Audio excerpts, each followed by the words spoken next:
मैं इस वक्त मस्जिद हमीदिया बड़ा कब्रिस्तान की ट्रस्ट ऑफिस में बैठा हूँ। एडवोकेट नियाज लोधी वकील साहब जो कब्रिस्तान ट्रस्ट के चीफ ट्रस्टी हैं, उनका फ़ोन आया था। उसी फ़ोन पर मेरी हाजिरी हुई है। 3 मसलों पर बात करनी थी। एक तो मरहूम मोहम्मद आमीन इशरत मस्जिद की तामीर का मसला है। इलेक्शन से पहले अल्हम्दुलिल्लाह हमने महाराष्ट्र सरकार से उसकी मंजूरी ले आई थी, लेकिन उसमें एक दिक्कत ये आ रही है कि वो जो जीआर आया था, उस जीआर में अटी शर्ती ये थी कि आपको जब मस्जिद तामीर करना रहेगा तो होम मिनिस्ट्री से उसका एनओसी लेना रहेगा। कब्रिस्तान के इस इहाते में मस्जिद की तामीर को लेकर के कारपोरेशन में पेपर वगैरह दाखिल किया गया और कारपोरेशन से होम मिनिस्ट्री की परमिशन और एनओसी के लिए कागजात महाराष्ट्र सरकार को भेज दिए गए। एक मुद्दा ये था, तो मैंने वकील साहब से कहा कि आप मुझे उसकी एक कॉपी दे दो, मैं इंशाल्लाह होम मिनिस्ट्री से उसका एनओसी लाने की पूरी कोशिश करूंगा। जब सरकार ने जीआर जारी कर दिया है तो इंशाल्लाह एनओसी लेने में भी कोई दिक्कत नहीं आएगी। दूसरा मसला, कब्रिस्तान के उस कोने में जहां मस्जिद मरहूम मोहम्मद आमीन इशरत की तामीर है, उसी से लगकर जनाजा हाल की तामीर भी है। उस जनाजा हाल के लिए अल्हम्दुलिल्लाह हमने 1 करोड़ रुपया मंजूर करवाया है और उसी जनाजा हाल की तामीर के लिए उस वक्त बातचीत हुई, तो इंशाअल्लाह अनकरीब उस जनाजे हाल की तामीर का आगाज होगा।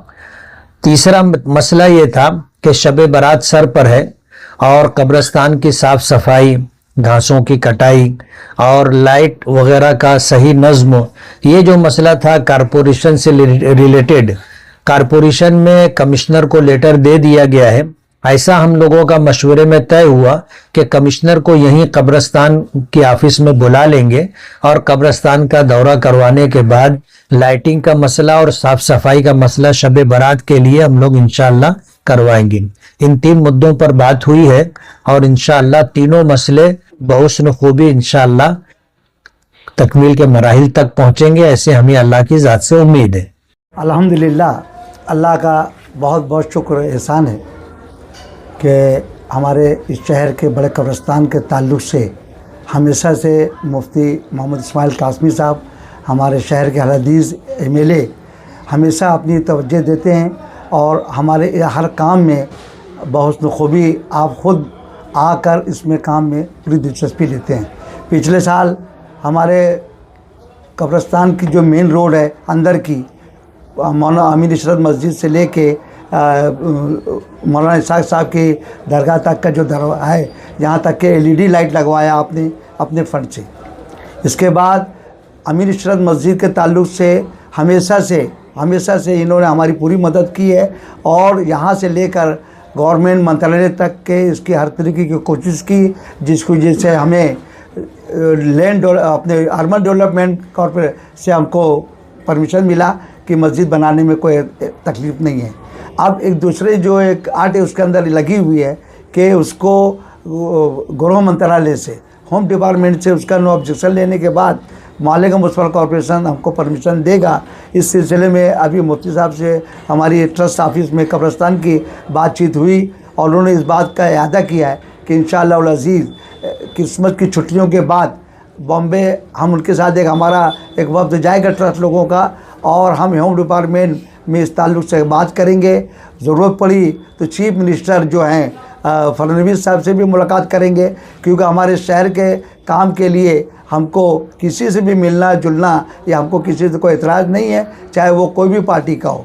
हमको हमारे मुल्क के लिए, हमारे शहर के लिए, हमारी अपनी कौम मिल्लत के लिए हमको जो काम करना है हम उससे ज़रूर मिलते रहेंगे। इसी तरीके से मुफ्ती साहब ने इस बात का भी ये वादा किया है और इंशाअल्लाह अज़ीज़ इनके पहले टर्म में, अभी की जो टर्म से पहले 1 करोड़ रुपये इन्होंने मंजूर करवाया है जनाजा हाल के लिए।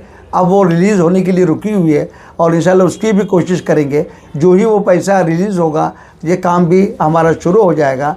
और कॉरपोरेशन के चीफ हमारे जो आयुक्त साहब हैं, इनसे भी मुलाकात हुई थी और उनको मुफ्ती साहब ने कहा है कि मैं इंशाल्लाह मालेगांव बड़ा कब्रिस्तान के अंदर उनका दौरा कराऊंगा और जो भी ज़रूरी है शब बारात के ताल्लुक़ से हमारी مشکلات اور تکلیفیں ہیں ان کو دور کروائیں گے، اور جو باقی لائٹیں جو ہیں وہاں پر LED لائٹ لگوا دیں گے انشاءاللہ۔ ہم کو امید ہے یہ مفتی صاحب کی سرپرستی میں اور ان کی رہنمائی میں یہ کام بھی بہت بخوبی انجام ہوگا، تاکہ قبرستان میں آنے والے ہمارے جتنے بھی زائرین ہیں، چاہے عام دنوں میں، چاہے شب برات کے وقت، چاہے عید کے وقت، یا کسی اور موقع پر بھی، کسی بھی ہمارے آنے والے زائرین کو کسی قسم کی تکلیف نہ ہو، اس کی پوری کوشش کی جائے گی۔ انہوں نے ہم کو پورا بھروسہ دلایا ہے، امید ہے کہ اللہ تعالیٰ ان کو اس کا جزا خیر دے، ان کو عمر میں ترقی دے، اور ان کی عمر میں برکت عطا فرمائے، اور ان کو صحت کاملہ عطا فرمائے، اور آپ کی سرپرستی ہم لوگوں پر اللہ تعالیٰ دیر قائم رکھے، تاکہ ہمارے شہر کا کام،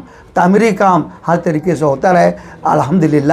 اتنی بات کہتے ہوئے ہم اپنی بات کو یہاں پر مختصر کرتا ہوں۔ السلام علیکم۔